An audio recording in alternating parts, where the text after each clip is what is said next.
Singapore వాళ్ళు మళ్ళీ వచ్చారు, అమరావతి చూసుకున్నారు. ఒకప్పుడు వాళ్ళకు 1600 ఎకరాలు ఏమో స్థలం ఇస్తే వాళ్ళు దాంట్లో స్టార్టప్లు పెట్టి అది డెవలప్ అయ్యాక ఇంత ఇస్తామన్నారు. మళ్ళీ ఆ బ్యాచ్ వస్తున్నారు. అక్కడేదో సింగపూర్ కన్స్ట్రక్షను ఇట్లాంటిది అప్పట్లో చేసినటువంటి 2014-19 సింగపూర్ వాళ్ళ వలన రాష్ట్రానికి ఒరిగేదేమీ లేదు. అక్కడ ధనవంతులు సంపాదించుకోవడానికి మనం ఉపయోగపడతాం తప్పించి మనకి 10 పైసలు ఒరిగేది లేదు. వాళ్ళ వల్ల ఒక్క ఓటు రాదు, ఉన్నది పోవడం తప్పించి వాళ్ళు సాధించి పెట్టేది ఏమీ లేదు. సింగపూర్ అనేటటువంటిది ఒక మధ్యవర్తిత్వ దేశం. ఏ దేశానికి ఏం కావాలో అది ఎక్కడుందో చూసి వాళ్ళిద్దరి మధ్యన అనుసంధానించేటటువంటి ఒక మధ్యవర్తిత్వ దేశం.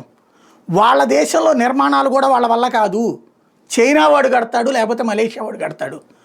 మళ్ళీ సింగపూర్ వాళ్ళని తెచ్చి నెత్తిని పెట్టుకోవద్దు. వాళ్ళ వల్ల మనకు ఒరిగేది ఏమీ లేదు. వాళ్ళు స్టార్టప్ కంపెనీలు తెస్తారా, పంపించమనండి. మనకి వాళ్ళ చేతికి ఇవ్వడం ఎందుకు మన భూమి? వాళ్ళ నెత్తినికి ఎందుకు వాళ్ళ చేతికి మన ఆస్తులన్నీ ఇచ్చేసుకోవడం ఎందుకు?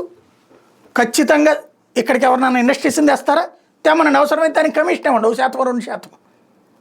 ఆ విధమైన రూట్ కరెక్ట్. కానీ సింగపూర్ వాళ్ళకి మళ్ళీ తీసుకెళ్ళి పాత పద్ధతులు తీసుకెళ్లకుండా ఉంచుకోవడం ప్రభుత్వానికి అవసరం.